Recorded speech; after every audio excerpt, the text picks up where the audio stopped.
minum dulu ya. Alhamdulillah.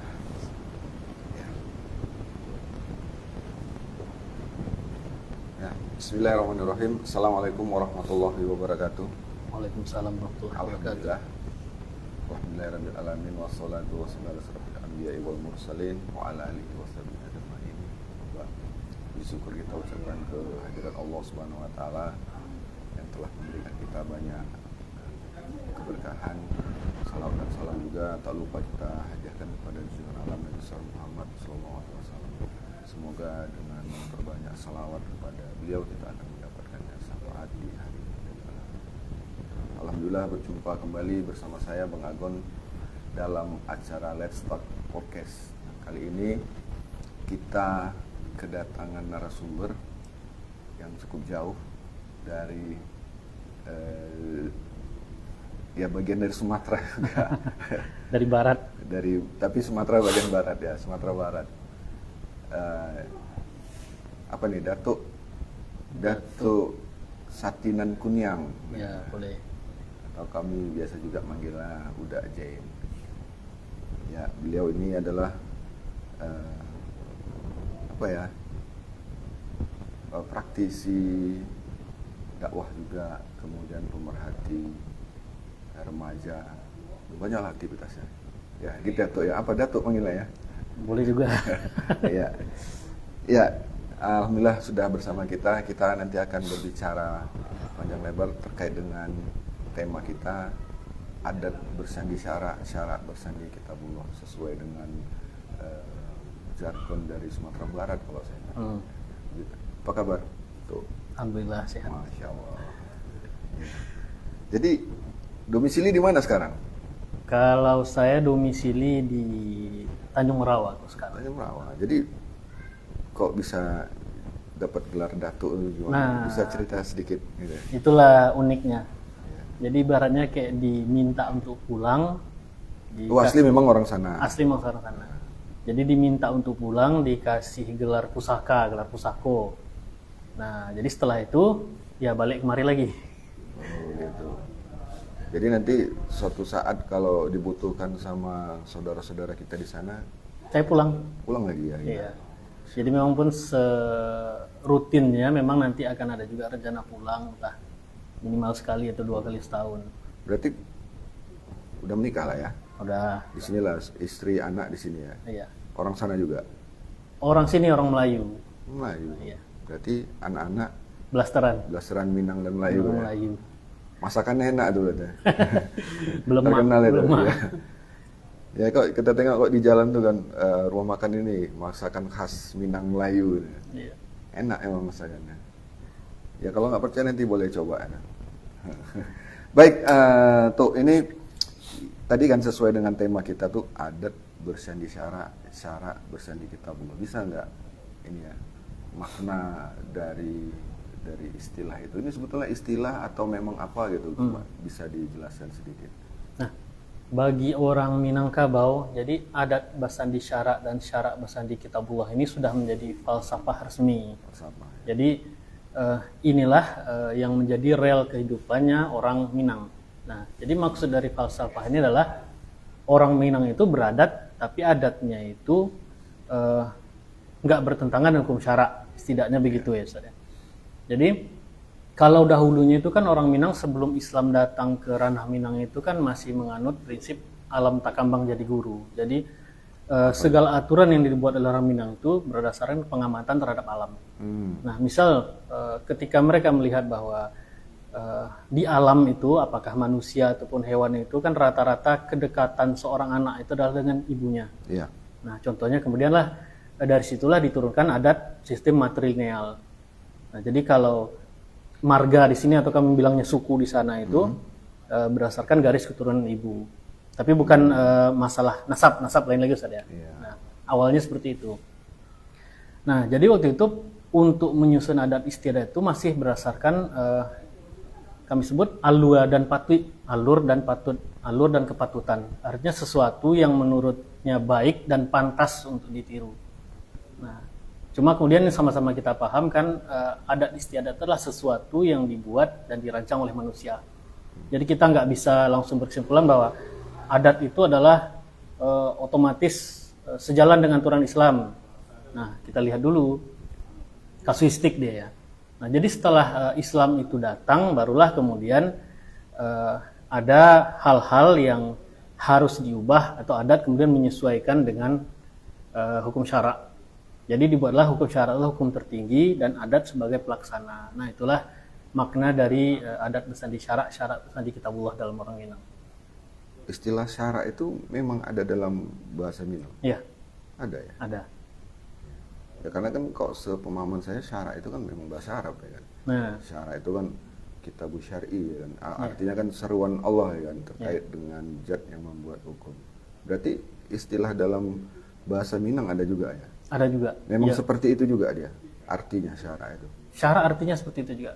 Jadi kemungkinan besar itu kan kata serapan dari bahasa Arab. Jadi kalau Islam itu datang ke ranah Minang itu kan diperkirakan itu abad ke-7. ke-7 Masehi. Iya. Nah, selama ini kan kita menyangka Islam itu datang ke Sumatera, terutama ke awalnya ke Aceh ya, itu kan dari perantau-perantau dari Gujarat, India. Nah, sementara setelah dilakukan penelitian yang berlanjut, ternyata di abad ke-7 Islam itu sudah datang ke Sumatera. Dan kalau tidak salah titik pertamanya adalah di daerah Barus, ingat saya. Iya. Barus kemudian lah Utara ya, baru Barus ya, Barus ya, Sumatera Sumatera Utara. Utara. Dekat dengan Sumatera Barat juga ya. Dekat dengan Sumatera Barat, dekat dengan Aceh. Iya, iya. Udah pernah ke Barus? Belum, Ustaz. Nah, jadi kemungkinan karena kata serapan dari bahasa Arab itu para ulama mendakwahkan Islam dan diambillah keputusan bahwa adat bisa disyarat, syarat bisa di kitabullah. Oke. Ya, gini lah. Ini kan kita paham nih. Nusantara, Indonesia ini kan terdiri dari berbagai macam suku bangsa. Suku ya. Suku. Iya. Suku. Dan masing-masing suku itu kan ada adat istiadatnya. Nah, kalau kita kaitkan dengan falsafah orang Minang tadi, adat bersandi syara, syara bersandi kitabullah, nah ini seberapa penting nih terkait dengan falsafah ini, kemudian dengan kaitannya juga dengan adat istiadat yang ada di Indonesia. Saya rasa karena dulu Nusantara ini juga ini ya, kalau saya pernah baca sejarah ini kan bagian dari wilayah Islam ya, Iya. wilayah Islam kan apa artinya identik Islam itu tetap ada. Nah dengan kondisi seperti itu bagaimana ini ya kaitannya juga dengan arus modernisasi lah kan sekarang ini. Kira-kira. Kalau tidak salah Nusantara ini bagian dari Utsmaniyah, kekhilafan Utsmaniyah nggak salah.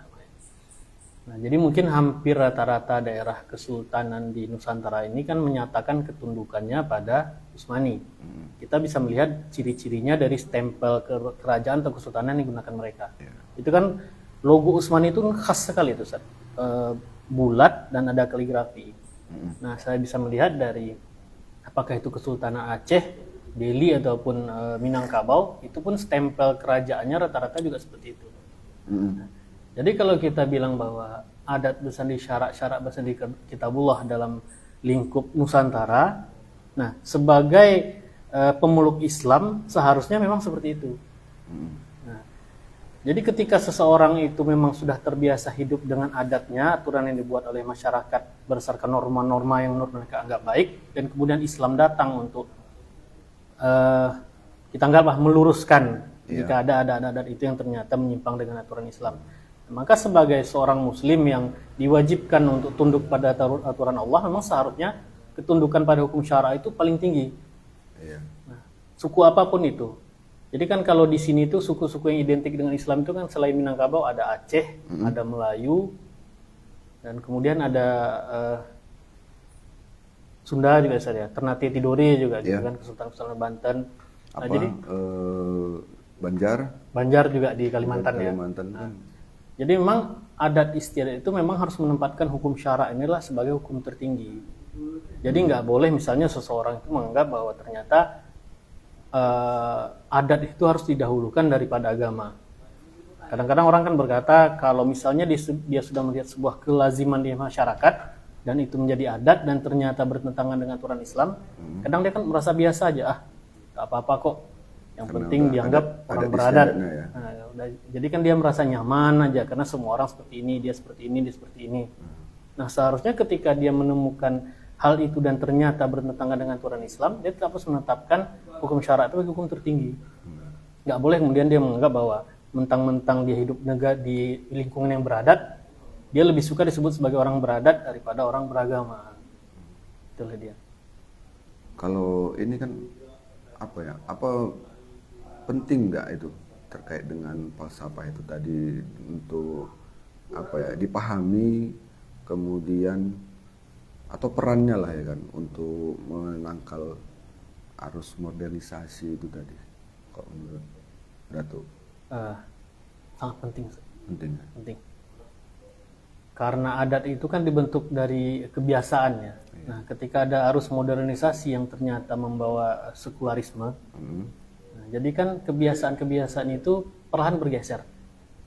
Iya. Ya, kita pernah mungkin mendengar istilah adat yang tak lekang oleh panas, tak lapu oleh hujan. Tapi dalam kenyataannya kan nggak seperti itu. Iya. Semakin lama peradaban itu, otomatis adat itu pasti akan bergeser. Iya. Nah, misal adat di sini misalnya yang kita sering mungkin jumpai ya. Kita anggaplah adat masih berupa kebiasaan, tapi kita anggaplah misalnya adat misalnya. Seseorang itu sebelum menikah kan pacaran dulu. Ya. Ya kan. Nah, mungkin ini belum masuk aturan adat, belum bisa masuk aturan adat, tapi bisa masuk faktor kebiasaan masyarakat. Urf, betul. Nah, tapi kemudian ketika kita tahu bahwa itu ternyata salah dalam aturan Islam, tentu kita harus kembali pada aturan Islam. Ya.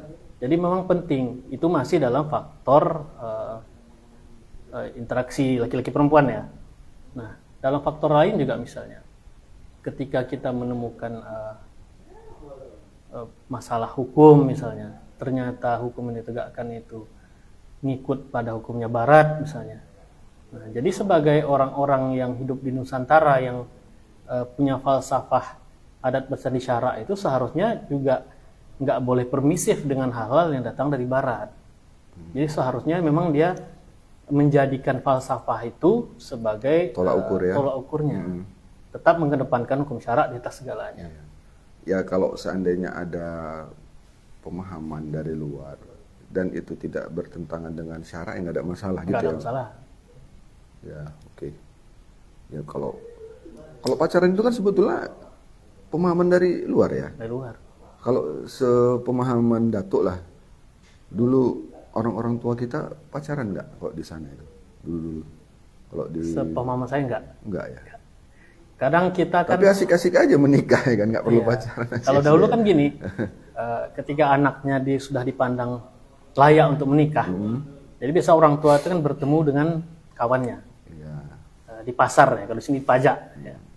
Nah, ini pernah jadi kawan saya yang sekarang pernah terjadi. Jadi kawan saya ini laki-laki, dia suka dengan seorang perempuan.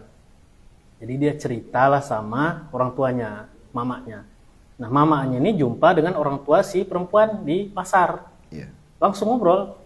Jadi bilang, Bang, anak saya suka dengan anak abang. Gimana kalau kita jadikan? Dan bapaknya itu setuju. Ya akhirnya mereka dipertemukan, mereka sama-sama setuju gitu. Nggak dipertemukan untuk pacaran dulu, Enggak ya? langsung ini ya? ditanya, mau nggak? Mau nggak? Mau gitu. Ya udah. Nah, baru langsung lah kemudian prosesi lamaran lah gitu, khitbah gitu ya. Nah, menurut saya ini adalah hal yang langka kalau kita lihat sama sekarang. Nah, jadi kalau tanya zaman dulu memang ketika rasa malu dari orang-orang Minangkabau terutama ya masih besar, masih mengedepankan hukum syara, mereka nggak akan mau pacaran.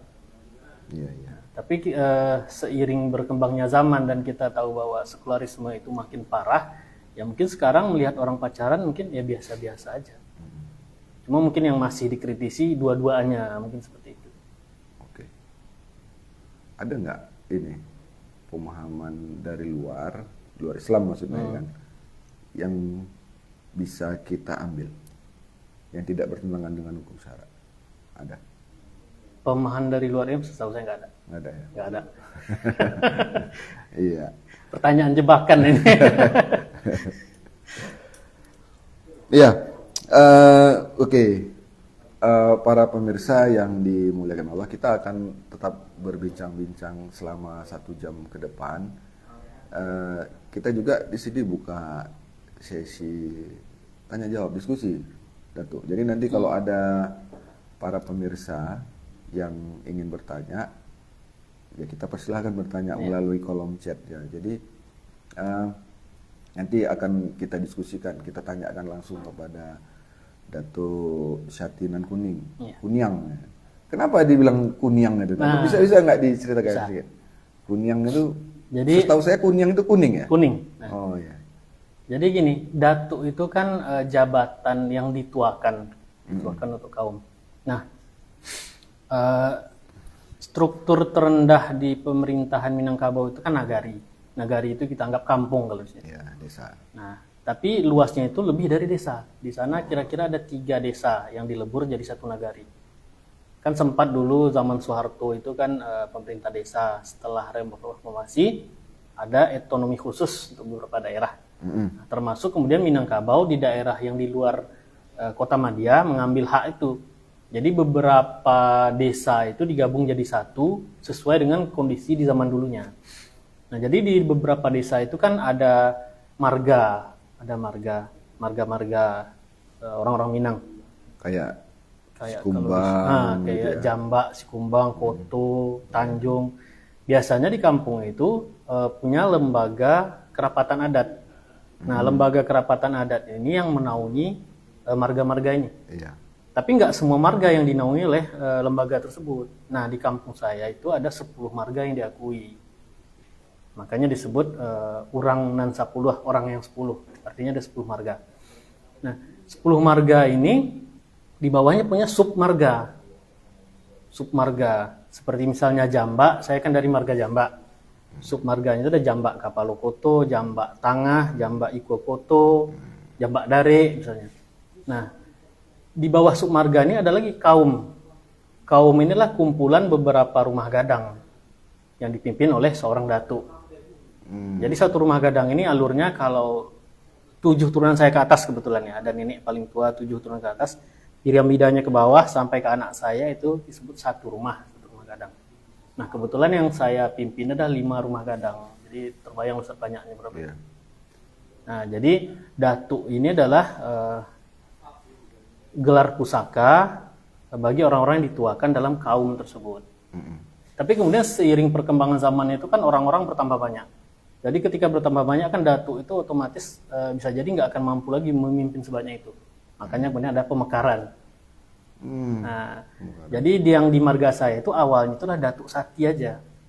Ketika ada pemekaran, maka tetap gelar Datuk Sati tapi ditambahkan. Nah, penambahan ini kadang-kadang uniknya berdasarkan ciri-ciri orang yang menjabat pertama kali ini. Jadi ada Datuk Sati nan hitam, Datuk Sati nan kuning, terus bisa jadi.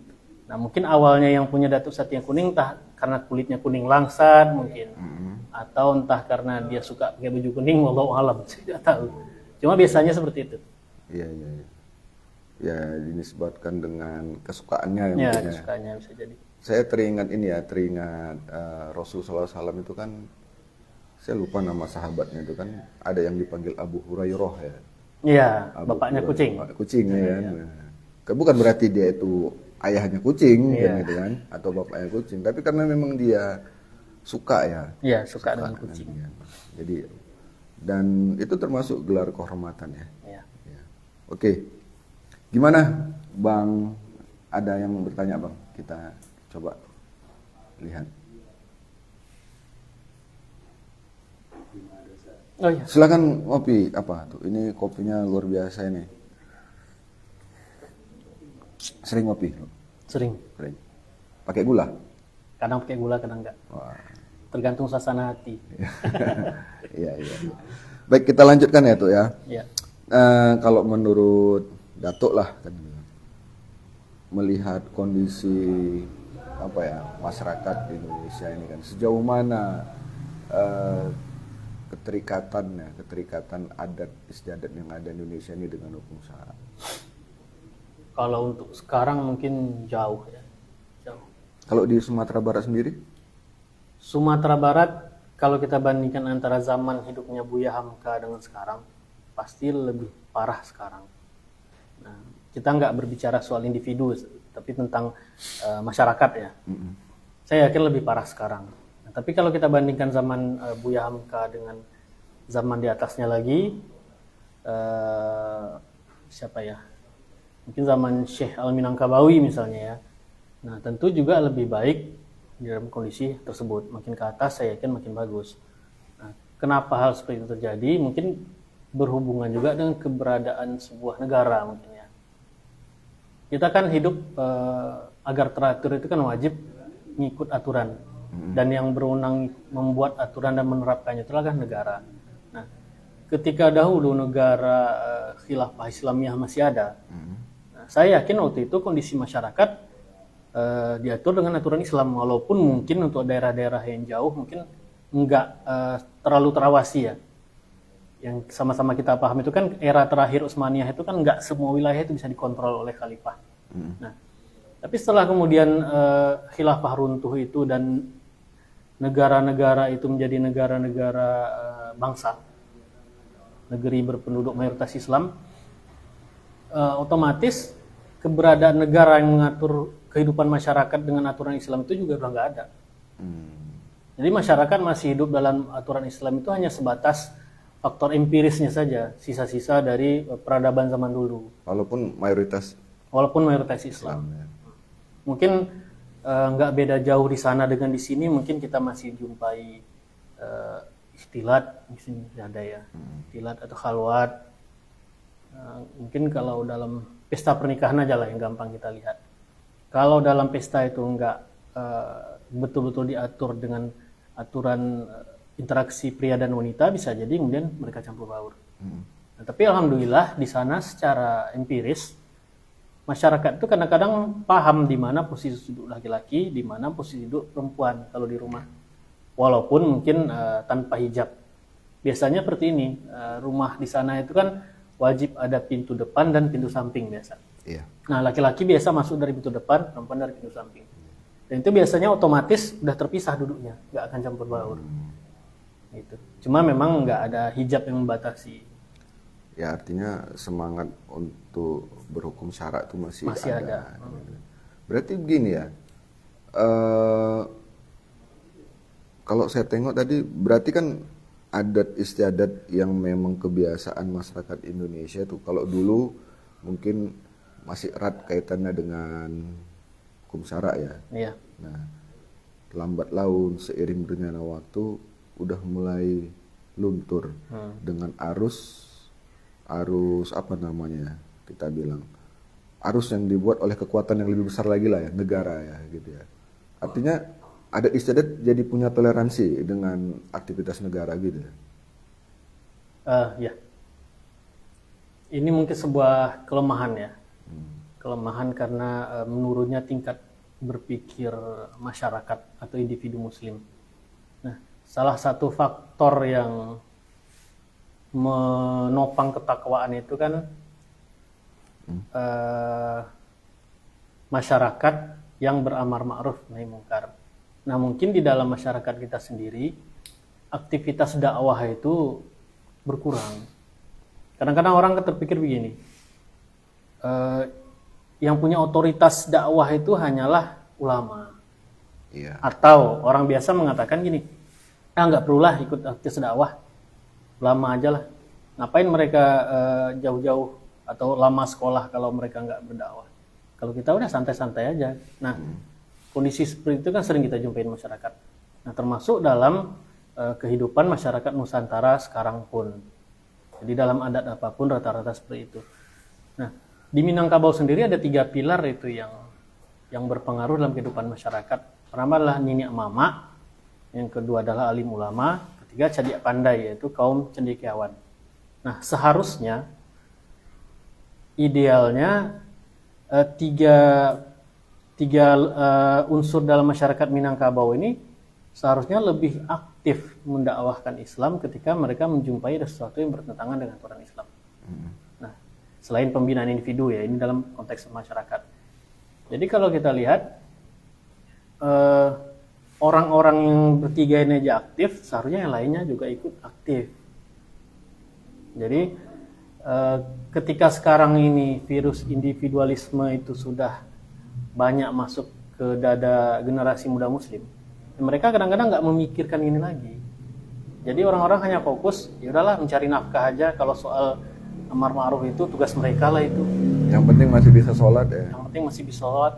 Nah, jadi memang ini adalah bukti kemunduran berpikir umat. Jadi kita memang nggak bisa membantah itu. Jadi menurut saya memang kalau dalam masyarakat Minangkabau sendiri, ketiga unsur ini memang harus kembali lagi giat untuk mendakwahkan aturan Islam ketika mereka menjumpai ada hal-hal yang ternyata bertentangan dengan aturan Islam. Baik, ini agak sedikit ya. Saya pernah melihat berita itu, kalau saya tidak salah di sosial media itu ada yang lagi dibahas di Sumatera Barat itu, kasus apa itu ya? Masalah lirik lagu itu ya, di Payakumbuh itu. Iya. Nah, Datuk mengikuti itu? Saya nggak terlalu mengikuti, cuma saya sedikit tahu. Jadi ada konser yang kemudian lirik lagunya kalau nggak berjodoh Tuhan kupaksa. Jadi situ. Nah itu gimana? Ada pro kontra nggak terkait dengan ulamanya, pemangku adat di situ atau gimana itu? Nah, alhamdulillahnya karena ruh keislaman itu masih ada dan masih banyak. Jadi pas ada kejadian itu, para ulama di daerah Payakumbuh memang bereaksi langsung. Yeah. Jadi waktu itu kan mereka langsung menuntut bahwa itu adalah pelecehan terhadap agama. Yeah. Karena kan sebagai seorang hamba ini kan kita memang nggak punya hak untuk memaksa Allah yang maha mengatur gitu kan. Nah, sementara lirik lagunya itu kalau nggak berjodoh Tuhan dipaksanya. Jadi wewenang apa yang dia punya ini sampai dia punya hak untuk memaksa Allah yang memberikan takdir padanya. Jadi waktu itu ulama memang bereaksi keras. Jadi menuntutlah agar kasus ini segera ditangani. Begitu juga kemudian dengan masyarakat adat. Nah, memang kalau kita lihat geliat dakwah di Indonesia ini kan perlahan-lahan memang ada kemajuan. Mungkin kalau zaman Soeharto dulu kan saya tengok-tengok foto-foto orang itu kan berkerudung tapi perutnya pendek. Entah karena waktu itu pelarangan jilbab itu sangat kuat atau entah karena kesadaran masyarakatnya masih rendah. Tapi kalau sekarang kita melihat perempuan kesana kemari yang berjilbab, bergamis, berkaus kaki itu kan rasanya udah banyak. Banyak ya. Jadi untungnya seperti itu. Nah, mudah-mudahan pun hal ini bisa jadi contoh bagi daerah lain di Sumatera Barat ketika menjumpai sebuah kasus yang bertentangan dengan aturan Islam. Ya langsung reaksi itu muncul. Tapi kan nggak hanya terbatas itu aja. Karena sebetulnya kalau kita lihat sesuatu yang bertentangan dengan aturan Islam itu kalau sekarang itu kan banyak. Ada aspek politik, sosial, budaya, hukum, pendidikan.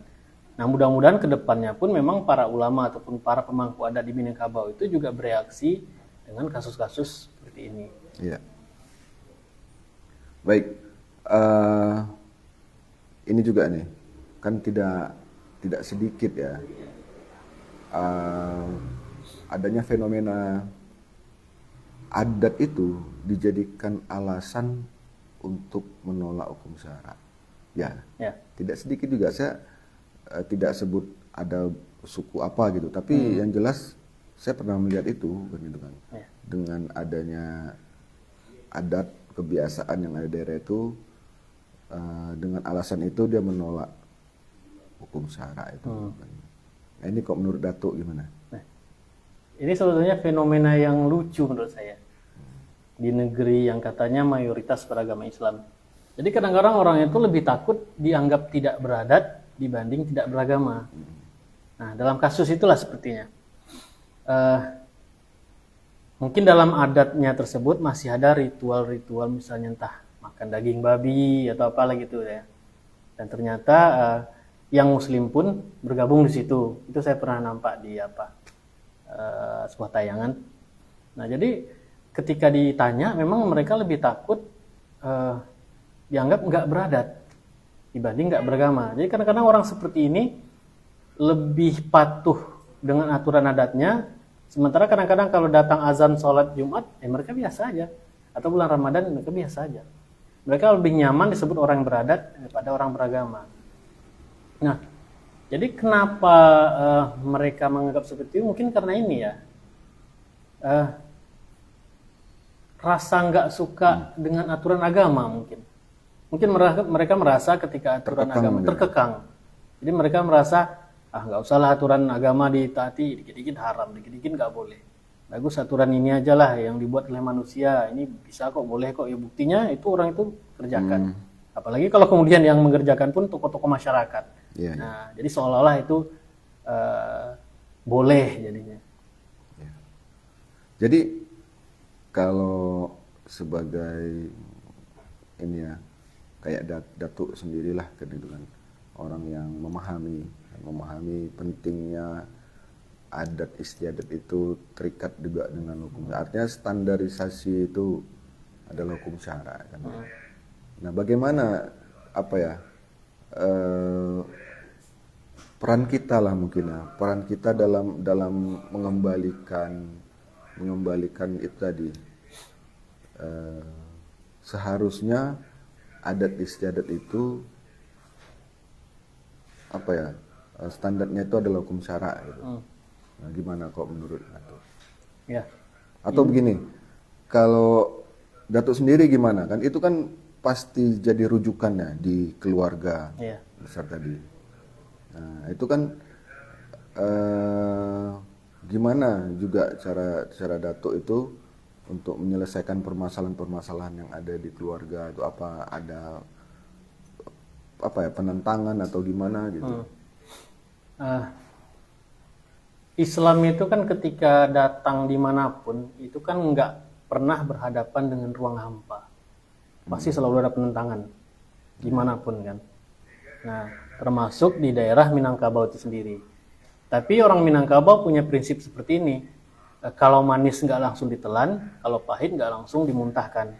Artinya memang ketika Islam itu datang, mereka nggak langsung otomatis menerima, tapi juga nggak menolak. Jadi mereka lihat dulu, biasanya seperti itu. Pendalaman fakta dulu. Pendalaman fakta. Nah, jadi inilah satu sebabnya kenapa dakwah di ranah Minang waktu itu memang nggak banyak penentangan, cenderung lebih diterima mungkin. Nah, jadi kemudian ketika kita misalnya punya amanah sebagai orang yang dituakan, seperti misalnya kayak datuk yang mengepalai sebuah kaum dan menjumpai ada beberapa pelanggaran hukum syara, maka seharusnya memang yang dituakan inilah yang menjadikan Islam itu tetap sebagai rel dalam kehidupan. Jadi datuk ini seharusnya memang dia berperan menasihati, terutama mencontoh teladankan bagaimana seseorang yang hidup bersendikan syarak bersendikan kitabullah itu. Nah, misal ketika dia mengetahui bahwa ada kaumnya yang berpacaran misalnya. Nah, ketika seorang datuk itu tahu, disitulah seharusnya memang tugas dia untuk mengingatkan bahwa pacaran itu haram. Nggak boleh kemudian seorang datuk itu memberi legalitas pacaran mentang-mentang sekarang pacaran itu sudah hal yang lumrah. Karena seorang datuk itu ketika diangkat, dia disumpah. Dia disumpah untuk taat pada hukum syara. Iya. Makanya ketika seorang datuk itu abai dengan kaumnya ketika melihat pertentangan hukum syara, berarti dia sudah melanggar sumpah itu sendiri. Kami disumpah waktu itu. Selalu taat pada hukum syara. Nggak boleh membenarkan yang salah dan nggak boleh menyalahkan yang benar. Kalau pemangku adat yang lain gimana? Kok di daerah lain, suku lain? Gitu? Sama. Nggak, maksudnya misalnya di Kalimantan, di apa itu ada dapat ini nggak? Oh, saya nggak dapat maklumat soal itu. Cuma setahu saya memang di daerah-daerah yang identik dengan Islam, ya mungkin ya mereka juga dituntut untuk menjalankan aturan Islam bagi orang-orang yang dipimpinnya. Oke. Nah, kalau kita kan, misalnya ini kan kondisi kita sekarang posisi lagi di Sumatera Utara nih, bukan Sumatera Barat, yang memang apalagi di daerah kita ini banyak etnis juga ya. Ada suku ini. Kadang juga ada juga yang masih adat istiadat tuh dinomor satukan gitu. Nah kita sebagai masyarakat biasa atau datuk lah, datuk di sini kan bukan sebagai datuk lagi kan, masih inilah kan orang yang memang ya masyarakat biasa lah kita bilang kan. Nah kalau melihat kondisi-kondisi yang seperti itu gitu, apa yang baiknya kita lakukan? Gitu. Apa misalnya begini kan, ini saya tapi dulu sih udah lama kan itu kan. Masih sekolah-sekolah, saya lupa tuh SMP atau SMA tuh. Jadi di rumah itu kampung kan, ada pesta kan, kebetulan kakak saya menikahkan anaknya. Jadi kakak saya ini punya mertua kan gitu kan, ya masih kental dengan itunya. Saya nggak tahu juga kok mesti ada begitu kan. Jadi ada tampah, dikasih ayam 1 ekor. Udah gitu dikasih macam-macam lagi kan, ada rendangnya, ada ininya, itu diletak di bawah kolong tempat tidur Untuk ya nggak tahu gitu ya nggak bukan untuk dimakan apa gitu, diletak gitu. Ya saya tahu tempatnya itu, ya saya waktu itu mikir ini sayang kali nih kan itu kan, karena awak masih ini kan mau ambil aja gini, bawa 4 kawan-kawan ini kan. Ya gitu, ya nenek itu marah kan gitu, lo ini kok berkurang kan kan. Nanya-nanya ya orang lah, tapi dia nggak tahu siapa yang gitu. Apakah begitu sikap kita gitu, maksudnya kalau ada yang ini ya mengedepankan adat istiadat, tapi yang dikedepankan itu bertolak belakang dengan hukum syara, sikap kita tuh apa frontal begitu, atau kayak tadilah saya kan, atau ada cara lain gitu, gimana lah sikap kita tadi? sebagai seorang muslim lah kita anggap ya, karena di sini kan saya nggak bisa sebagai seorang datuk kalau di Sumatera Utara. Pertama sebagai seorang muslim yang kita tahu bahwa itu adalah salah, ternyata sikap kita yang pertama adalah nggak ridho dengan itu. Jadi kita nggak boleh ridho dengan sesuatu yang bertentangan dengan hukum syara. Yang kedua, memang tugas kita selanjutnya adalah berdakwah, mengingatkan orang-orang yang melakukan hal-hal di luar hukum syara. Nah, hal seperti itu kan bisa kita anggap sebagai sebuah kemusyrikan ya, penyimpangan kemusyrikan. Nah, tapi kemudian cara kita untuk menyampaikan pada orang-orang tersebut tentu kasuistik. Berbeda orang tentu kita berbeda. Misal ketika orangnya umurnya jauh lebih tua kan kita juga nggak mungkin, Pak, nggak boleh itu, kan nggak mungkin juga kan. Nah, jadi atau kita sepak-sepak, apa yang tendang-tendang gitu ya, yang dibuatnya. Ya. Memang kalau kita sanggup dengan konsekuensinya sebenarnya silakan aja. Cuma kemudian kan kita nggak hanya terbatas untuk membuang itu, tapi kita kan goalnya ke depan adalah bagaimana agar orang-orang ini di ke depan hari kan nggak melakukan itu lagi, dan itu kan perlu pendekatan. Nah, pendekatan inilah yang memerlukan uslub. Jadi bisa jadi pertama mungkin kita ajak bicara dulu, bincang-bincang dulu, setelah ada pendekatan mungkin kita mulai membahas tentang tauhid, tentang nggak boleh menyekutukan Allah dengan apapun, termasuk dalam hal ritual-ritual seperti itu. Kemudian kita juga membahas tentang keterikatan pada hukum syara dalam segala hal. Nah, jadi saya lebih suka memang kalau menemukan kasus seperti itu kita nggak langsung frontal seperti itu ya, kecuali memang misal kita menemukan sesuatu yang mohon maaf, misalnya di depan mata kita langsung melihat orang berzina, ya nggak mungkin kita langsung nasihat pelan-pelan, itu memang harus kita pisahkan, kita apa kan gitu kan. Atau kita jumpa memang orang yang misalnya jalan-jalan di telanjang, kan nggak mungkin langsung kita nasihati pelan-pelan, nggak mungkin kan. Mungkin kita langsung kita ambil baju atau kita tarik, kalau dia laki-laki mungkin bisa kita tarik langsung ke rumah, kita pakaikan baju, kalau perempuan minta tolong kepada perempuan juga. Nah, jadi menurut saya ketika kita menjumpai hal seperti itu ya kasuistik. Berbeda orang mungkin berbeda penanganan, tapi tetap kita nggak boleh mendiamkan hal tersebut. Walaupun ada opsi selemah-lemahnya iman, itu kan berarti bukan opsi kita memilih, itu kan keadaan. Ketika kita memang nggak punya kekuasaan, nggak punya lisan lagi untuk mengingatkan, atau kita takut nyawa terancam misalnya, ya bolehlah. Harus ada yang diutamakan dulu yang kita lakukan. Ya. Kalau ketika kita ini. masih punya lisan untuk mengingatkan, ya kenapa harus kita memilih diam dengan selemah-lemahnya iman? Nah, sekarang kadang-kadang orang kan seperti itu, malas lah cari ribut, biar aja lah. Ya seharusnya itu salah, ketika itu dibiarkan lama-lama ya seperti menggunung, dicontoh oleh sini, contoh sini, contoh sini. Udah akhirnya sesuatu itu menjadi adat istiadat yang dianggap legal dan harus diikuti dalam masyarakat. Tapi memang kadang masyarakat kita ini lebih khawatir dia melanggar adat ya, Ya, daripada melanggar ini. melanggar hukum syara. Nah, saya pernah nemukan ini juga nih,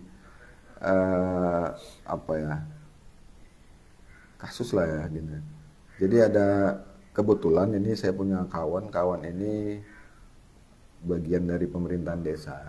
Jadi ada keluhan masyarakat terkait dengan banyaknya orang buang sampah sembarangan. Itu tanah dia, bukan tempat pembuangan sampah, tapi karena tanah itu kosong, Oh, jadi orang buang sampah ke situ. Sedikit lama-lama banyak ya. Ya ini ya nggak senang lah yang punya tanah kan, walaupun tanah itu jarang dikunjungi, asal datang tanah sampah udah ini kan dibakari, nanti udah agak bersih ditinggal karena seminggu kemudian banyak lagi. Ngadulah ke aparat desa dikasih pelang, dilarang buang sampah sini. Yang orang nggak ada takut, ya tetap buang sampah aja kan itu. Dikasih ancaman macam-macam lah ancaman, tapi bentuk tulisan. Ya tetap banyak aja ininya, banyak lah kan itu kan. Sampai diintip pagi kan, sampai habis subuh itu nunggu, nggak ada yang nampak buang sampah. Kayaknya tahu gitu. Akhirnya punya solusi orang itu, ditaburi bunga, Datuk. Taburi bunga, dikasih kayak bekas-bekas ada ritual apa gitu. Padahal untuk nakut-nakuti aja. Dikasih bunga kan, dikasih tahajud nucuk ya apa. Kayak macam pernah ada ritual lah di situ. Nggak mau lagi orang buang sampah. Takut. Jadi orang kan lebih takut dengan itu tadi ya. Takut kesurupan. Nggak tahu lah itu kan. Itu kan termasuk apa ya? Adat juga ya, terkait dengan mungkin pasang-pasang sesaji itu ya. Jadi fenomena masyarakat kita ini unik juga ini, walaupun dikatakan Muslim tapi ya begitulah ini yang.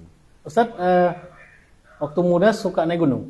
Suka. Nah, apa yang ditakutkan muda-mudi kalau naik gunung? Biasanya kan kesurupan biasanya. Kesurupan. Habis itu kan kalau muda-mudi yang berpasangan, apa yang ditakutkan ya kalau di gunung? Ya kecelakaan lah gitu kan. Nah, ada lagi. Apa? Jadi kadang-kadang kalau muda-mudi yang ke gunung itu, mereka takut melakukan perzinahan di gunung. Iya, betul. Ya. Takut gancet.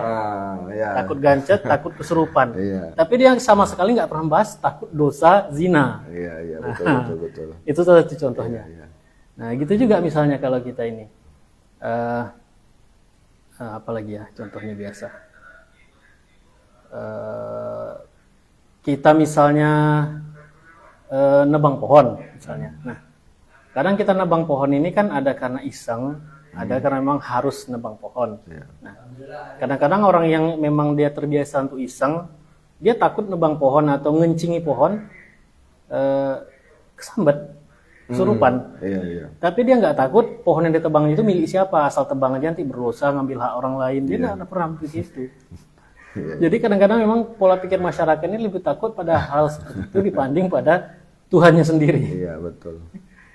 Cuma yang paling lucu itu memang takut ke hutan berzina, takutnya gancet, bukan takut dosa.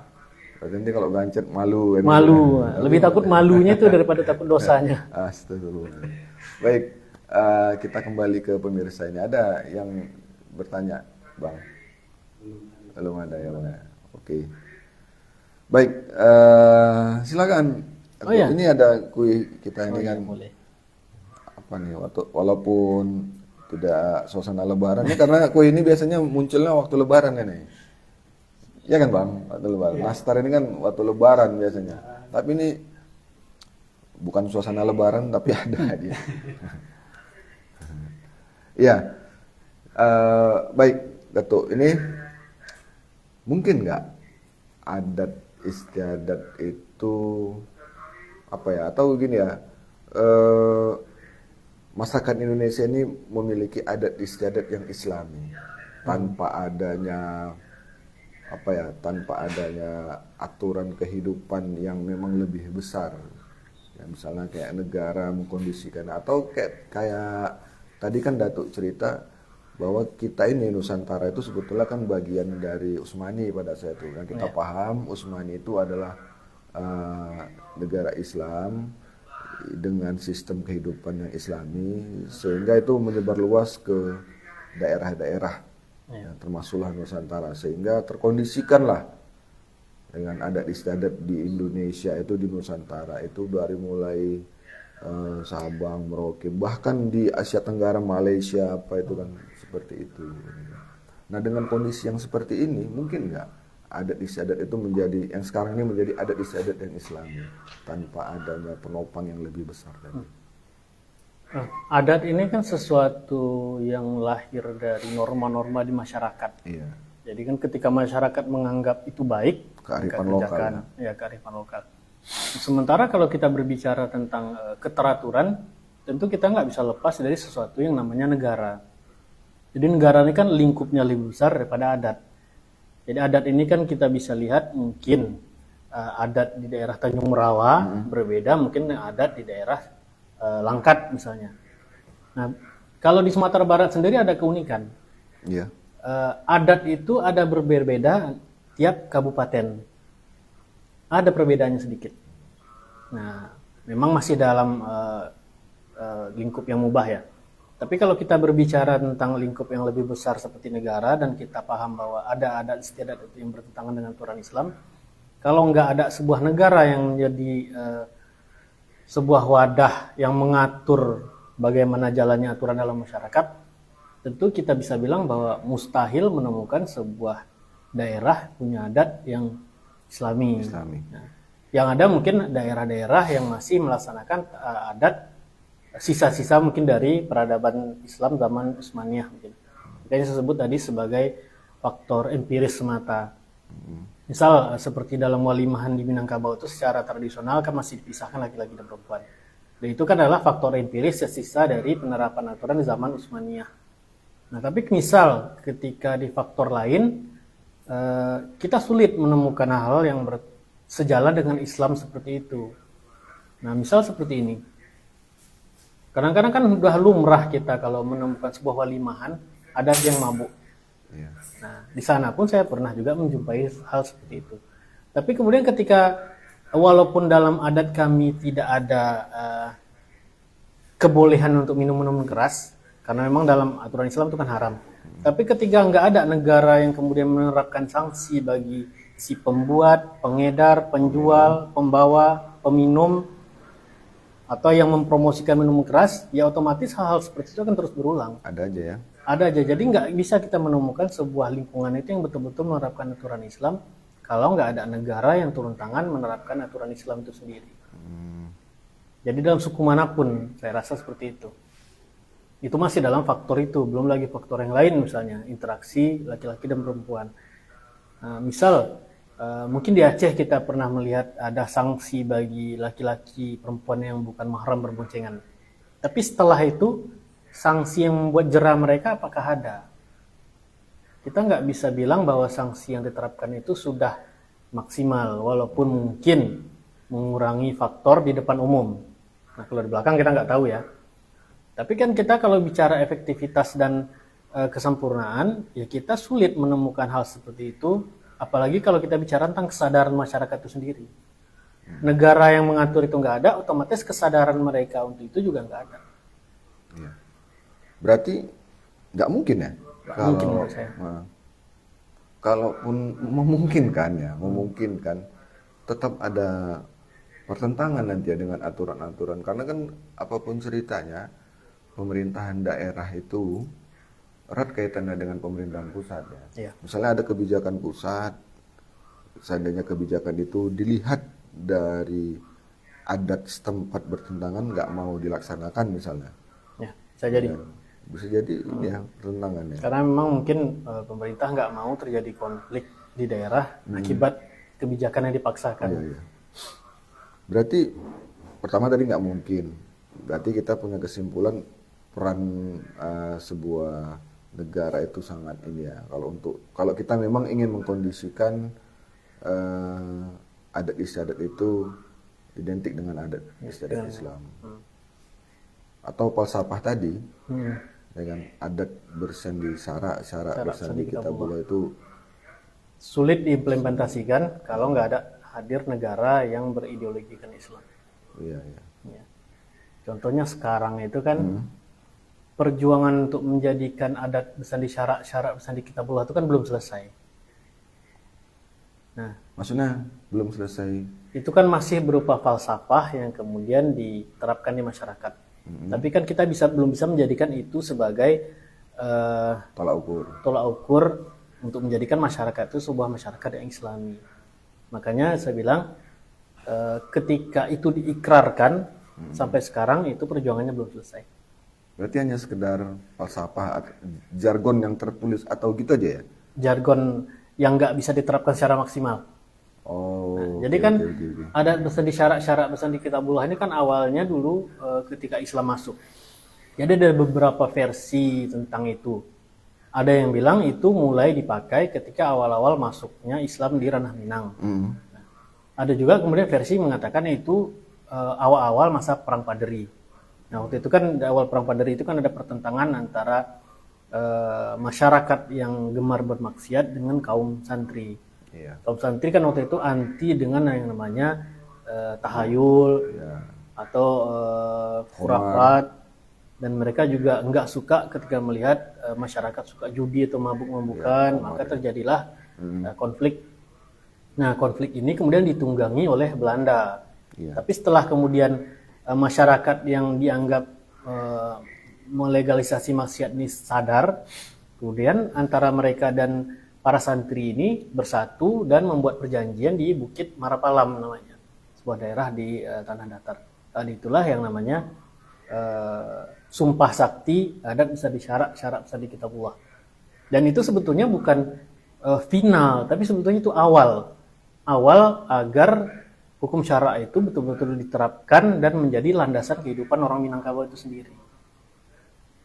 Ya, untuk penyemangat juga mungkin ya. Penyemangat untuk juga. melawan kemaksiatan itu Ya. Apakah itu kemaksiatan yang dilakukan oleh individu, masyarakat, itu bisa jadi negara. Iya. Baik. Nah, jadi gini, kalau kita lihat dalam pandangan ini ya, dakwah ideologis kan, terkait dengan hubungan antara tadi lah falsafah tadi, adat bersandi syarak, kemudian syarak bersandi kitabullah itu yang sebetulnya bukan kalau itu kan adat istiadat yang identik dengan orang Minang aja ya. Ya. Ya kan. Pokoknya secara menyeluruh lah adat istiadat itu kan. Dengan upaya mengembalikan kehidupan yang Islami tadi. Nah, gimana kira-kira kan peran adat istiadat semestinya gimana gitu?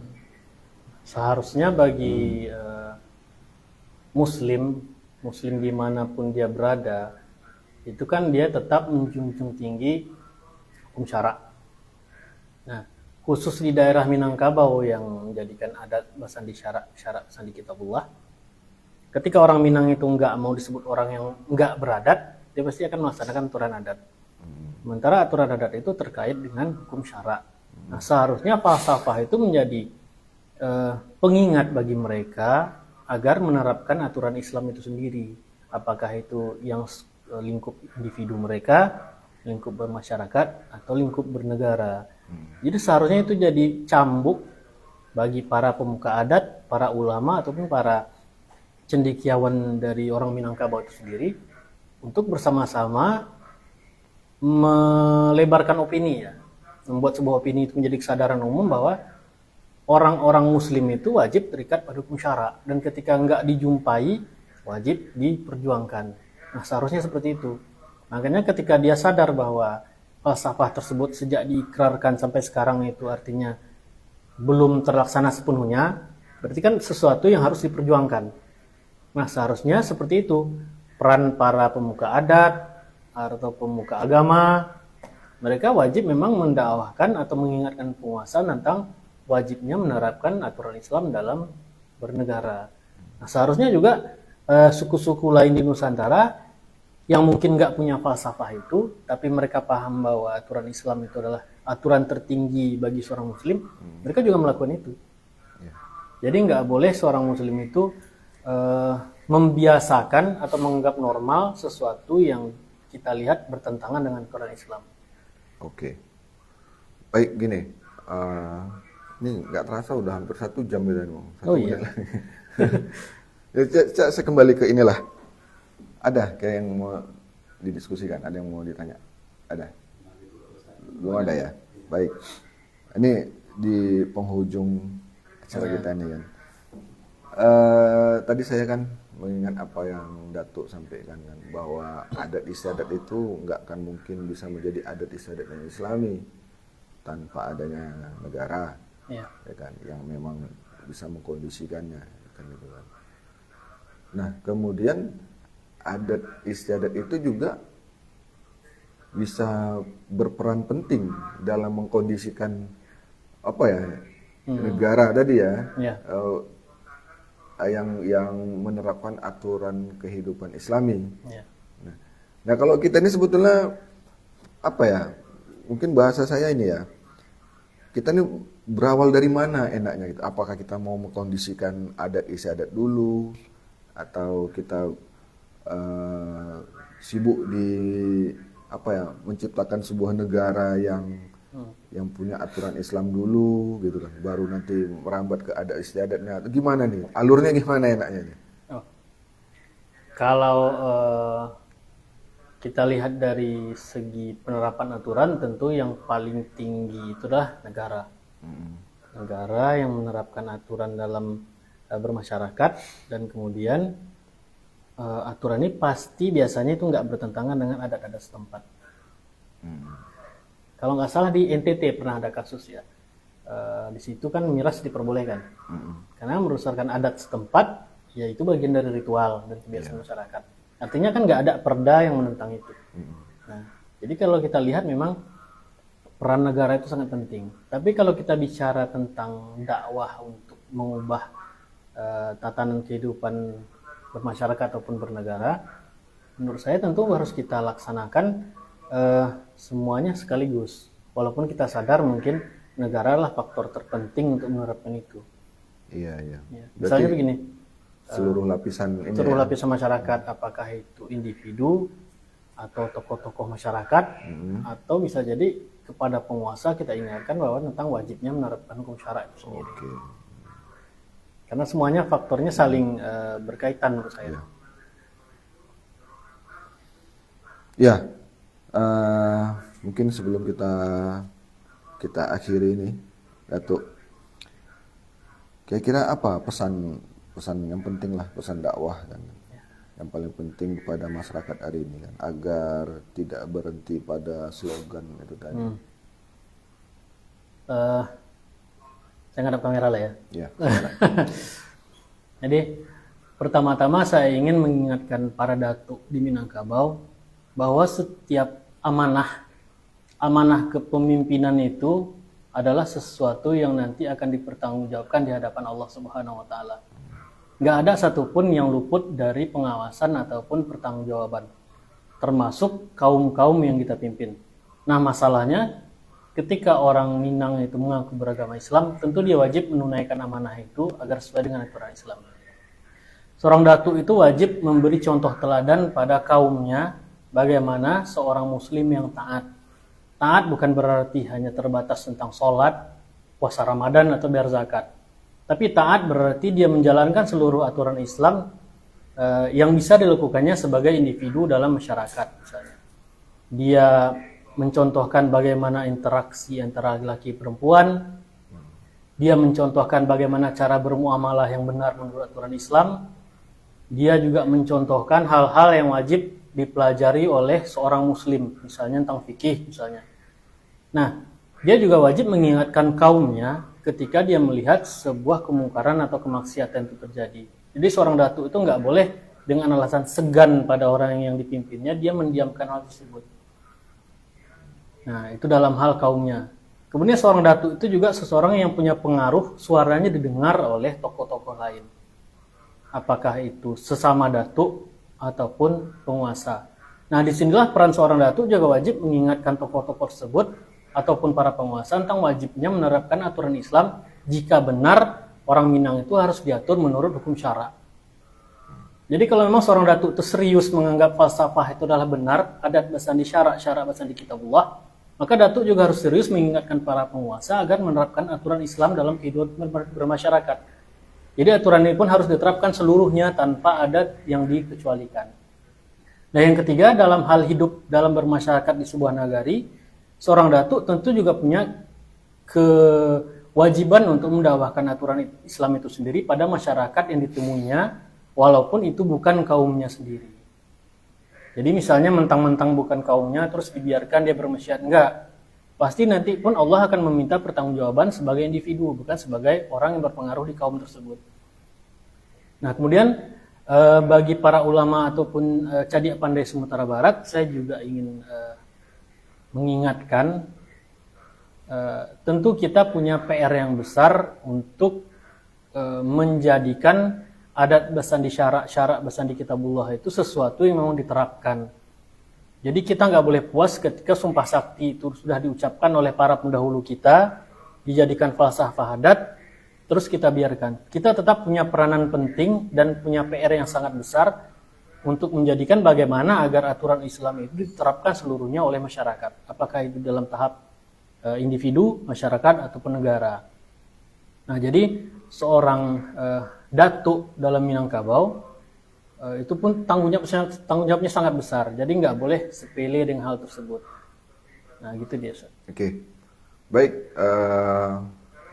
Atau ada mau ngasih closing statement lagi? Ada? Nggak ada. Oke. Baik, para pemirsa yang dimuliakan Allah. Berakhirnya tadi ya pesan-pesan yang disampaikan oleh Datuk Satinan Kuniang tadi, maka berakhir juga ini perjumpaan kita ini malam. Insya Allah minggu depan tetap kita lanjutkan. Kita di channel Dakwah Tamorani akan menghadirkan narasumber-narasumber yang yang kompeten lah gitu ya di apanya nanti di ahlinya gitu, apa namanya itu di bidangnya. Wah, ya, di acara Let's Talk Podcast bersama saya Bang Agon. Baik, kita tutup pertemuan kita ini malam dengan lapas hamdalah. Assalamualaikum warahmatullahi wabarakatuh. Waalaikumsalam warahmatullahi wabarakatuh.